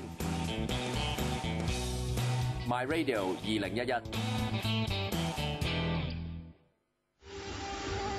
以全面網上足球節目，以好玩嘅配搭，以強嘅嘉賓陣容，每周為你分析本地及外國球壇最 update 動向，至高無敵。好啦，歡迎各位翻到嚟咧第3節嘅至高無敵時間啦。咁我哋多咗位主持咧就係 Andy 啦。咁啊話到明咧第3節嘅時候咧，我哋會有費格遜、曼聯一起走過那些年。25年嘅日子啊，不經不覺25年，不經不覺啦，真係25年啦，1/4個世紀啊，真係嚇，咁啊好難得啊，真係咁長壽噶喺間球會嘅教練啦。OK，咁我哋咧而家咧邊睇相啊嘛，邊叫 Andy 咧就同大家講一講啦。曼聯呢25年嚟，其實俾到你感覺，你係咪就25年咧捧足？其實應該25年半，即係其實我係喺阿朗艾基遜帶隊嘅時候已經開始睇緊曼聯㗎啦。咁即係當時我記得就係啱啱足總杯贏咗愛華頓啦。咁啊開始第一次正正式式咁睇晒一場90分鐘嘅，即係嗰場係120分鐘嘅比賽啦。咁啊之後5-19啦，咁啊令到自己開始真係真正正中意足球。咁之後第一次入場咧睇南華對曼聯嘅。咁啊，但係嗰時其實曼聯嘅戰績就其實嗰季足總杯贏咗之後都幾好嘅，頭10場聯賽贏晒。可惜最後得個第4。咦，嗰屆曼聯我記得嚟香港嗰陣係咪有麥格夫啊、迪雲博嗰班啊？咁啊跟住先失2球嘅，我記得。南華借咗麥哥里過嚟。係啦，麥哥里。係啊。咁啊，喂頂入，但係為南華頂入，為南華頂入2球嗰陣時係一個喺東昇借過去嘅前鋒就係唔係嗰麥哥里都入波嘅，我記得。隔年飛身頭槌頂入咗2個波，我記得南華。但係總好似南華會入波先咯，到之後曼聯好辛苦先追翻場波，唔記得係1-1定2-2。2-2嘅。我記得麥卡夫有波入嘅。係咁講翻咧，25週年啦，呢場呢個慶典啦，可以話係啦嚇，曼聯主場對新特蘭啦，咁啊場內場外都非常之繽紛色彩啊，有好多紀念品兜售啊，咁亦都有一個解釋下啦，就係呢個費格遜看台喎。哦，其實呢一個係即係佢哋董事局阿基爾提出嘅一個建議嚟嘅，咁就係佢哋初頭係得8個人知道嘅就係瞞住費格遜進行嘅。咁佢哋喺場波星期6踢啦對新特蘭，咁啊星期4佢哋嗰個球場瀏覽團咧就完咗之後就已經將個球場封閉咗㗎啦。正常星期5會開俾人睇嘅，但係嗰次即係嗰個星期5係冇嘅。咁啊叫啲工人連夜趕工啦，咁啊揼咗呢一個Sir Alex Ferguson 嘅 stand 出嚟啦。咁即係原本係北看台啦。穩唔穩陣㗎？咁啊呢個咁快啲字，咁啊應該 OK 嘅，嗰度下低都坐咗唔少人㗎。咁跟住其實佢哋跟住揾塊布冚翻落去啦，咁啊扮到好似冇嘢咁。其實大家亦都平時都唔會特別留意。呢啲一定唔會喺香港發生㗎喎，即係你肯定又要經咩康文署啊、屋宇署啊、消防處啊，搞一大輪都批唔到俾你㗎喎。咁可能即係如果費格遜有機會打到30年，可能30年嗰時先至 OK 咯。係啦，真係又或者咁講啊，個球場啊唔係屬於佢哋啊嘛，即係唔係即係以港甲嚟講，即係唔係屬於自己㗎啦。咁啊當日咧，費格遜係一個叫賽前嘅儀式啦，係嘛，即係都非常之一開心啦。咁啊，亦都有啲紀念品贈送翻俾佢一幅相啦。好啦，嗱，喂，就係相咧，其實咧有咗同埋 Andy 一齊咧側面就睇咧，就係話其實費格遜走過曼聯已經25年啦嚇，咁啊。其他相關嘅曼聯一啲老對手、啲勁旅啊，或者國外嘅球會咧，原來25年之間都不斷出 check 咁轉咗好多任嘅領隊喎。其實睇翻啲非正式統計啦，佢哋好似統計翻啲豪門球會，即係包括埋國外嗰啲啦，即係皇馬、AC 米蘭嗰啲，佢差唔多係已經所有球隊轉咗大概144個領隊咯。好啦，嗱，先講講而家咧，我哋有幅圖顯示咗咧，就係車路士啦。車路士我諗前期嗰啲咧，即係除咗河道大家熟悉啲啦，咁啊跟住咧就係河道之前仲有幾個賀連斯嗰啲呢個英國嘅老牌國腳啦嚇，咁啊呢啲講緊都係80幾年所帶領嘅車路士嗰陣時啦，即係費格遜由25年啦，即係由第一年開始86年嗰陣時開始計起啊。咁啊跟住個車仔即係呢25年嚟就轉過格連河道啦。咁啊另外古列治啊、雲尼亞里啊、維埃里啊、摩連奴啦，咁啊格蘭啦、史高拉里啦，真係唔使問啊，仲有個替工嘅呢個希丁克啦。咁啊跟住嗰兩個就係安察洛提同埋呢個韋拿斯波亞斯。你覺得呢度咁多個人啊，邊一個係真係最接近，即係有能力同費格遜抽過咧？即係當然你話從翻個往績或者係即係就算而家喺領隊界表現，我相信大家都揀摩連奴㗎啦。即係呢一個當然希丁克同埋安察洛提都係好嘅往績支持咯。OK， 摩連奴同埋費格遜嘅較量，你最印象深刻係邊場啊 Andy？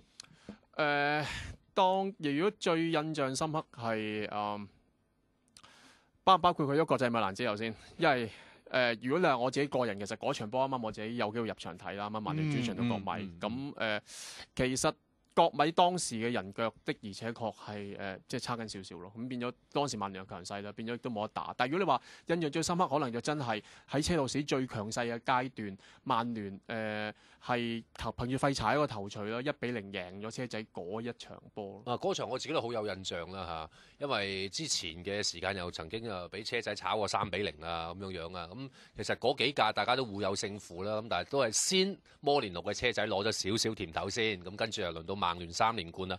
好啦，咁啊除咗車路士之外咧，咁啊睇睇另外啲對手咯喎，嗱利物浦咯嚇，咁啊利物浦到底啊喺呢14年裏面轉過幾多任領隊咧？如果你話計杜格利殊 double 翻桌嘅話咧，其實唔係好多嘅啫，6任嘅啫嚇。嗱，杜格利殊啦、桑拿士啦、伊雲斯啦、侯利亞啦、賓尼迪斯啦、學神啊最短命啦，我諗係咪咧？學神都算係㗎啦，大半屆。因為其實利物浦有個傳統就係唔炒領隊嘅，咁第一個炒就已經係侯利亞㗎啦。即係咁多年以嚟啊，即係過百年歷史都係冇炒過領隊嘅。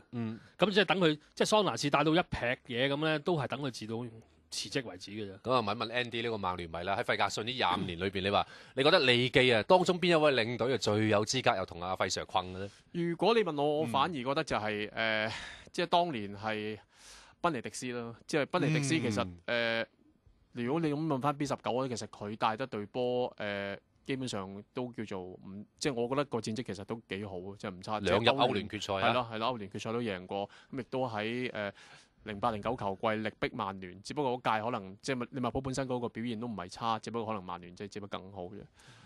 咁其實就算你睇翻好似佢而家領隊嗰個變換嗰個次數，亦都唔係好多，亦都側面反映咗嘅事實就係其實利物浦一直嘅戰績其實都係 OK， 只不過可能係當中桑拿士啊、伊雲斯。學神帶領嘅時候嘅戰績係真係 OK 就真係唔 OK 㗎啦，即係如果即係呢廿幾年差過曼聯仲 OK， 梗係唔 OK 啦。不過問題係即係冇辦法咁解啦。咁到格利船，我覺得就一定係其中一個死敵啦，可以話費格遜。咁當然中間又要攝咗將佢去咗布力般，仲可以搞掂曼聯啦嚇。OK， 咁哇係。即係老對手啊，果然係嚇咁啊！嗱，利物浦之外仲有啲乜嘢球會係出咁轉過幾多任領隊咧？我話祖雲達斯喎，咁啊祖雲達斯嗰方面咧有14個領隊啊，呢25年裏邊啊，咁啊索夫係其中之一任啦。咁啊，我哋講啲比較大家耳熟能詳啲嘅啦。咁啊，仲有納比啦、安察洛提啦，又係納比啦。咁啊，迪更斯啦、雲尼亞里啦，哇，費拉拿站即係待咗一段時間啦。沙切朗尼又係即係我可以當佢替工咁上下嘅。咁啊，迪尼爾咁啊，即係呢個教練就真係比較弱少少啦，亂咁買人嚇。咁啊，干地啦，嗱，咁啊呢一紮領隊裏邊啊，有邊個可以同阿費 Sir 又可以真係？一定係銀湖啦、納比啦，因為其實講緊係當歐盟球員條例放寬咗之後，即係曼聯叫可以正正式式 full team 咁去打歐聯嘅時候，初頭其實都係俾祖雲達斯食住嘅。咁就算好多嘅球員都講話，當時佢哋認為最強嘅對手係祖雲達斯。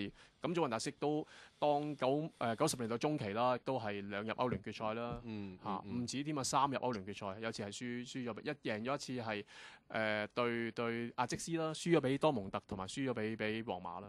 係咁啊，即係納比嘅功力咧，即係喺祖雲達斯就發揮到淋漓盡致㗎啦，只不過係去到國際米蘭嗰次就有少少真係大失威啦。好啦，祖雲達斯咧就係一個哇，跟住我哋要睇睇呢個咩？國際米蘭有幾多任啊？18任嘅領隊啊嚇！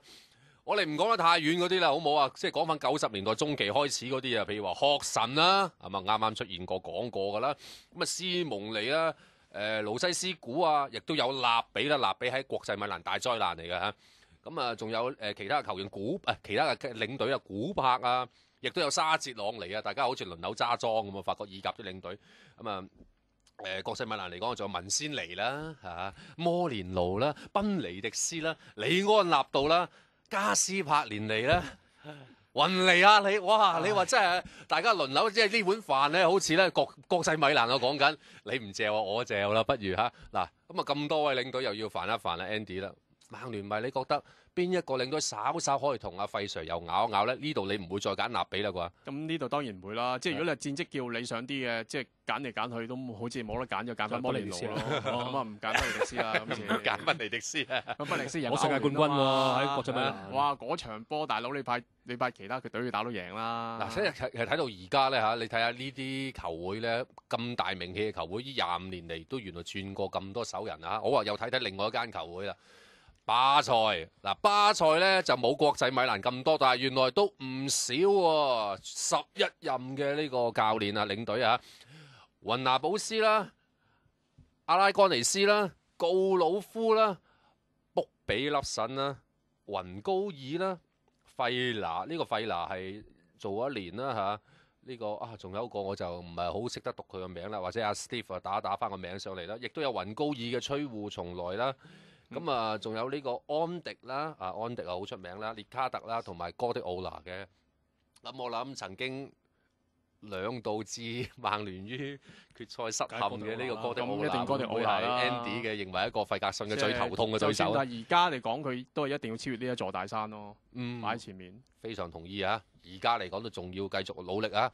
好啦，巴塞啦，嗱咁啊咁無敵嘅球會11任領隊，嗱去翻拜仁慕尼黑啊，呢隊3冠王啊反級1-2死喺佢手上嘅，亦都係一個老對手啦。咁啊14任嘅教練呢度當中嚇，有啲名都真係好難記得翻佢點讀啦。我哋讀一啲咧就比較熟悉啲嘅啦，當中有碧根包亞啦，有查柏東尼，不過查柏東尼嘅拜仁就唔係咁好評啫，佢仲2度上任添。希斯菲特啦、列哈格啊、馬加夫啊、奇連士文就絕對失敗啦。咁啊，軒迪基斯咧就而家呢一任嘅領隊教練啦。好啦，咁當中喂，你會唔會揀碧根包啊咧？唔一定，即係如果問我，一定係98至04嗰段時係軒斯菲特啦。咁即係咁講，曼聯喺嗰段時間其實真係一直都係俾拜仁食住嘅。咁係98-99年球季，咁有啲運氣搭夠啦，咁啊反級咗拜仁攞咗。你承認係好彩㗎？有好彩其中一部分啦，球賽嘅係咪？你都要努力先可以有運氣㗎嘛。我始終都係嗰句實力嘅創造運氣嘅嚇，冇實力就你嗰啲運氣唔會搏到喺嗰啲丁組都會贏到超級聯賽球隊啊嘛。咁之後亦都有啲印象就係有一屆好似係香港冇電視直播歐聯，咁啊亦都係曼聯俾拜仁淘汰出局咯。冇記錯應該係02-03定係03-04球，好似02-03球季。我記得有一季係真空嘅。01-02啊。皇馬贏環西亞嗰年係。好啦，拜仁慕尼黑之外咧，嗱呢個咧就係我諗係比較新近啲，即係叫做真係終於都可以將佢放在眼內嘅球會啊嚇，就係呢個曼城啦。曼城咧嗱，即係之前嗰幾任領隊啊，列特啊嗰啲啊，即係大家好熟悉啦，叫做啦嚇。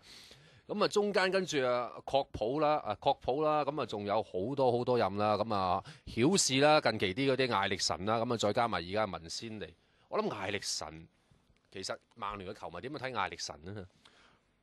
當時佢帶隊波嗰季係俾曼城雙殺嘅，即係縱使嗰季曼聯攞到雙料冠軍，但係我覺得即係都係一個幾大嘅一個污點嚟嘅嗰一季。咁特別係喺紀念慕尼黑50週年事件嗰場波都輸埋。但係艾力神即係當然啦，因為球隊嘅陣容本身嘅平衡度唔係咁夠咯。咁你即係好難同今時今日嘅文仙尼呢一隊嘅曼城相比咯。即係如果你咁樣去比較，可能又唔係太公平。但係當然，如果就咁睇翻個情況，一定係揀文仙尼呢一隊曼城。文仙尼啦，咁啊係啊，獨漏咗之前仲有奇雲基緊啊、皮亞斯啦嚇，咁啊呢兩個教波都唔係好出色嘅領隊嚇。個曾經喺曼城嗰度揾過食嘅，好啦，再下一間呢應該都係嚟自英超嘅球會啊，熱刺啦。咁啊，熱刺可能整體上喺歐洲賽績就冇我哋頭先所講嘅嗰啲咁勁啦。咁但係喺25年裏邊，其實佢哋都好多時候都處於一個不安嘅狀態啊，教練班底嗰度啊。咁亦都換過13，即係有個13任嘅一個領隊啦嚇，包括有92至93年嘅利華摩亞啦，當然唔係而家呢一個啦。咁啊，另外咧就係阿迪尼斯啦，咁啊大家唔會忘記93-94年嗰屆佢一口氣引入杜米迪斯古同埋呢個奇連士文嗰個所謂瘋狂5前鋒嘅進擊啊，結果就帶咗大半季就好似就失敗啦，即係證明咗呢樣嘢啊。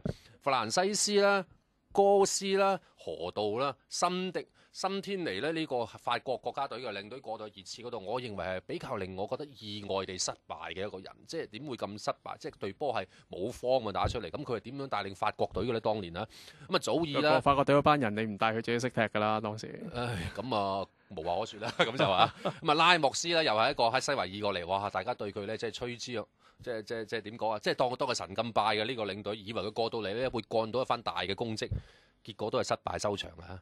咁啊，跟住中間仲有嘅嚇，咁啊跟住就去到列納到而家啦咁樣。咁啊列納呢個係費格遜個 friend 嚟嘅喎。其實呢幾年即係熱刺都係俾曼聯食住嘅。咁即係如果你問我印象最深一定係雲拿保斯啦。咁當時佢帶領有加斯居尼嘅熱刺。咁我記得就算去到曼聯主場，曼聯都冇佢哋負。好，咁啊熱刺之外咧嚇，咁啊再睇一睇，跟住落嚟會出現啲咩對手？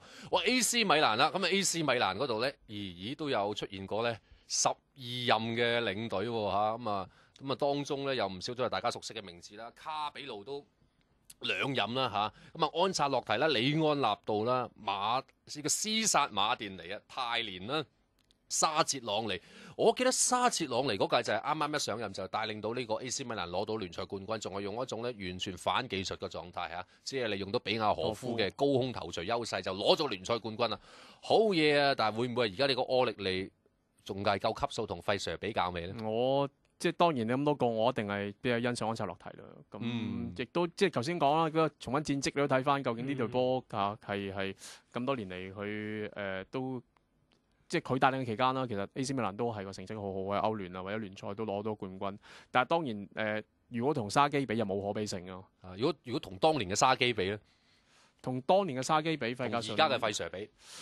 呢一個就真係有啲呢個有啲可比性。其實沙基，但費格遜當然佢冇帶嚟啲戰術上面嘅革命咯，即係佢唔同阿告魯夫啊或者係沙基嗰類嘅領隊，佢哋可喺球場上面係帶多啲變化落嚟咯。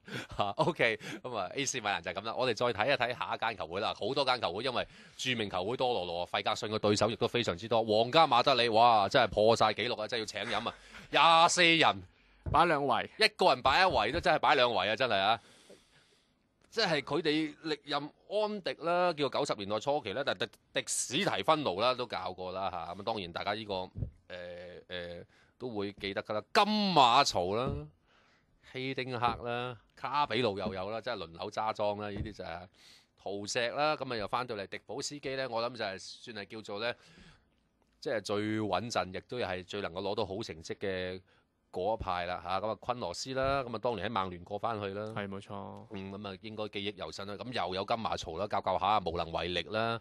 咁啊雷蒙啦，咁啊呢啲都係替補者嚟嘅啫。咁啊盧森堡高咧又係啦，雷聲大就雨點少啦，真係送翻4個大字俾佢都得。亦都有拉莫斯啦，呢個帕力堅尼啦，咁啊到而家嘅摩連奴啦，咁啊睇嚟講落去大師級嘅人一定有唔少噶啦，皇馬。咁但係即係如果你計翻同費 Sir 比拼得最犀利，當然係迪保斯基啦。咁令到費格遜買入雲尼斯特萊華朗，佢哋改變球隊嗰個風格，都因為當時屢屢俾皇馬克住嘅。OK，係啊，好，咁啊再睇埋另外一間球會啦，再邊嗱呢個咧就係個阿仙奴，唔使講啦，即係幾清，你睇個畫面，3個人啫。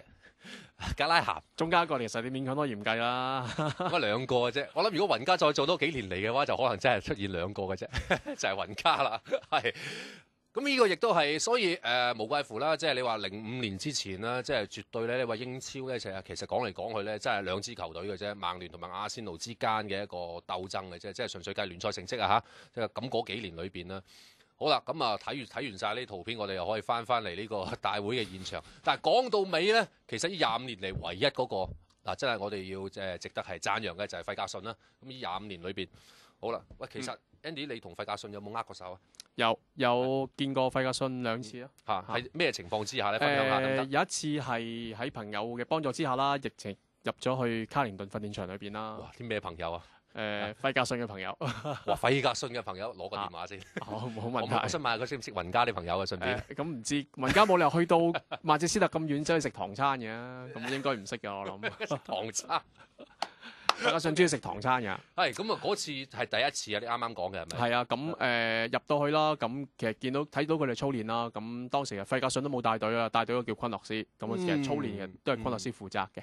咁費格遜啊喺埋一邊翹埋手同人傾偈啦，咁行埋去即係我想揾嘅簽名，當時即係啱啱仲操練緊嘅時候，咁即係當然我都會等佢傾完偈先嘅，咁佢望一望我之後轉頭走咗，咁我又即係都有少少粒水咯，即係唔係即係握咗手但冇簽名。唔係嗰次係冇嘅，嗰次淨係完全冇接觸嘅。咁跟住就行開咗去咯。係啊，咁之後，因為其實嗰次入去都唔係話太咁即係點講呢？影響到入邊一啲秩序咯。始終話係即係人哋安排你入去球場入邊參觀，而佢哋都係當時係有揾到實 Q 跟住我哋嘅，即係當時包括唔俾我哋影相嘅。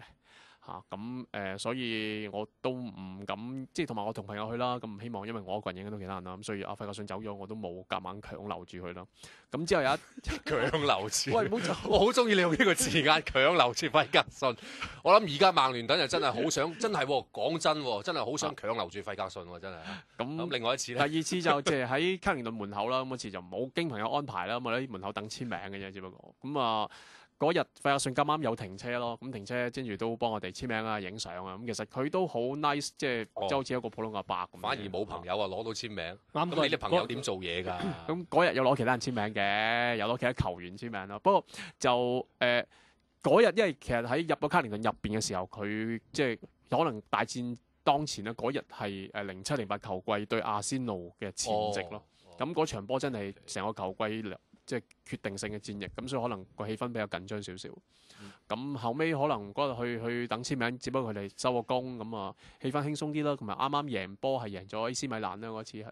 嗱嚟緊啦，可以咁講啊，25年啦，即係其實一個領隊帶得25年，即係話佢嘅年紀都肯定有翻咁上下啦。咁啊，費格遜亦都多次，我記得起碼有2次曾經話，即係都表示過即係將要退休或者會退休，但係結果都係留翻低啊。好啦，去到呢一刻。即係作為曼聯嘅球迷，或者真係佢哋，你了解佢哋內部啊，即係對費格遜啊嗱，佢點都要走㗎，即係點都要退休㗎。一日。但係據我即係所知，其實佢好似頭先咁講啦，佢負責球場上面一啲訓練嘅嘢，其實已經交晒俾其他人負責㗎啦。即係由呢一個麥卡倫開始啦，其實場上訓練已經開始慢慢咁轉手俾助教去跟咯。咁即係當年昆洛斯嚟到，亦都帶領咗個球隊啲新嘅戰術風格啦，即係有啲拉丁式嘅足球啦，即係 C 朗嗰期啦。咁所以我相信其實一啲比較重要嘅決策交翻俾費格遜嘅決定，同埋一啲可能係對外咁一啲發言啊，或者帶領球隊呢啲，等佢去做。咁慢慢即係將啲工作轉移去其他嘅即係教練啊，或者一啲管理人員身上。我覺得呢個暫時比較可能呢個做法啦。咁始終佢都要走，亦都而家開始一個時間式去物色一個接班人啦。因為始終我覺得我情願佢高峰之中退落嚟，好過可能去到一個即係不得不退嘅時候先走。即係當然我諗，就算個戰績再差，管理層都唔會炒佢。而家唯一能夠炒到佢就係佢自己嘅啫。即係可能一個適當嘅時間，即係其實你睇佢而家組隊嘅方向都係買啲年輕球員咁希望球隊嚟緊可能都有6-7年個陣容比較穩定嘅，咁可能到咗中間佢就慢慢將個球隊交咗俾人。呢一個係可以比較好啲嘅過渡形式咯。如果你問我自己睇法就係咁。費 Sir 嘅功過咧，嗱咁啊功績有好多，唔使講啊。你覺得佢用人嗰方面咧，即係批評咗少少啦。最失當係用邊幾個球員呢？咁喺即係2000年代初期，其實佢球隊入邊即係買咗好多人翻嚟，即係包括迪贊巴啊、基巴神啊嗰一紮。比利朗啊，係啦。咁比利朗比較少啲用到啦。咁即係類似而家奧巴坦，我覺得。咁嗰段時間亦都會即係真係用呢啲球員去踢嘅時候，我都覺得幾詫異咯。因為亦都佢哋你話潛質咁你俾個機會去試，咁試完都仲要繼續踢咧，咁證明係唔得噶嘛。咁所以嗰幾季嘅戰績都反映到，可能對住一啲即係中下游球隊，佢哋都冇一啲取勝嘅把握。但係大名嘅，譬如引入華朗都係個失敗嚟嘅喎。咁華朗我只不過覺得真係嗰個風格唔係咁適合，因為其中有一段時期啦，史高斯同埋堅尼傷咗嘅。咁個中場中間係重用咗華朗同菲立仔，嗰段時間係打得幾好。我甚至乎記得有一場係好似即係主場係幾清脆咁贏咗阿仙奴嘅。係咁啊！有朋友提到華朗啦，咁當然唔可以唔提嘅就係科蘭啦。咁科蘭都可能係個風格上面嘅適應上嘅問題啦，係咪？但係科蘭老實咁講啊，即係佢晏菲入波2球波，其實我一直會標價㗎啦。咁再加埋最緊要就係有一場0-2-3球季啦。咁唔係斯維斯達佢對利物浦都入到多波㗎。布朗嗰啲你唔留翻佢？咁咪好嘢咪雕益下人㗎嘛，咁咪轉咗過去俾阿仙奴咯。哦，咁你去到阿仙奴就簡直係一個重磅嘅炸彈啦，斯維斯達。嗱，另外一個要提一提嘅咧就係呢個安達臣啦。安達臣即係大家睇得到佢技術唔曳嘅，咁但係似乎佢甚至乎有過一啲場次係幾好表現嘅添，但係硬喺球迷嘅眼中都得唔到個肯定。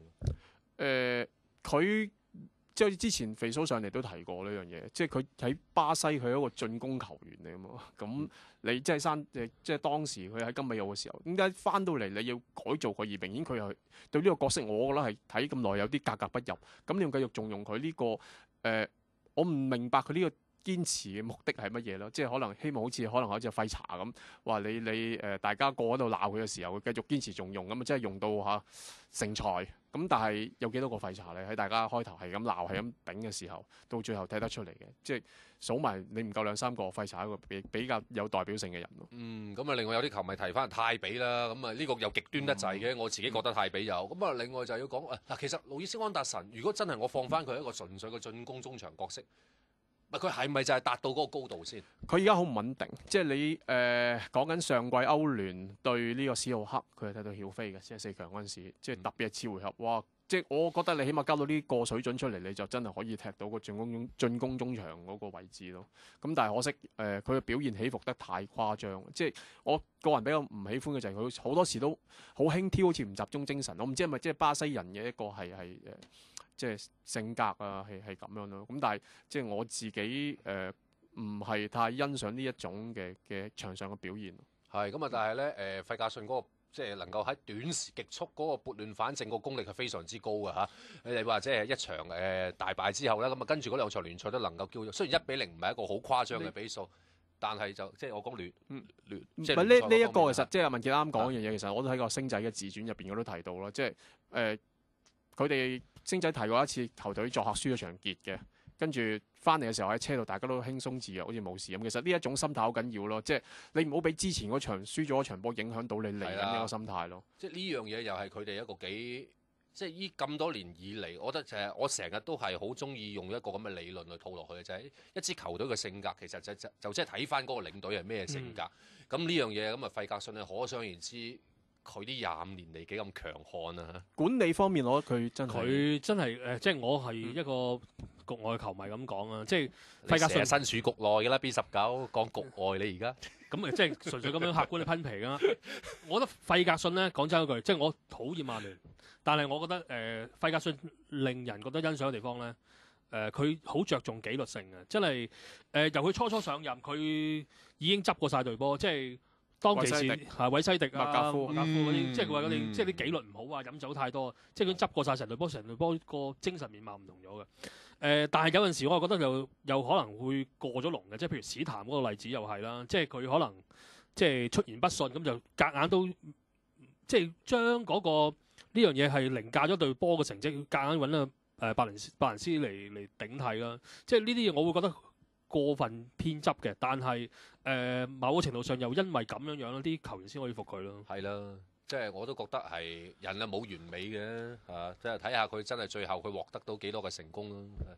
因為其實頭先 B19 講啦，後尾麥格夫去咗維拉都即係甚至乎攞翻英超嘅即係英甲嘅最佳球員咯。咁佢係有呢個能力，但係因為佢係酗酒得太緊要，所以都放走咗佢咯。咁好多球迷咧都覺得有好多球員都仲係即係仲係有令人可能有少少失望或者唔公平嘅。咁啊，除咗可能史譚之外咧，有啲人認為費格遜對侯活都唔係話太過公平。咁但係無論如何點都好啦，即係佢手底下用過咁多人，個個都用得好嘅話，咁啊反而好唔得掂喎，真係啊！咁啊好啦，咁啊費格遜手底下嘅曼聯呢，今屆仍然係英格蘭國家隊嘅大戶啦，可以咁講啊，亦都係入選球員最多嘅一支球隊嚟㗎嚇。咁啊25年啦，真係即係坦白講喺個領隊生涯應該咧，即係都算係進入倒數嘅時間啦。唔一定啦嚇，咁啊。好啦，咁啊大家睇睇啦，曼聯今屆咧遭遇到好多嘅強敵啊，因為有人已經開嚟話英超而家變咗戰國七雄啦，咁啊究竟最後個聯賽係咪仲係曼聯攞冠軍呢？今屆我覺得曼聯戰績會 OK 嘅，但係只不過擔心其他人更好啫。即係唔得啦 ，OK。呢個我有保留嘅。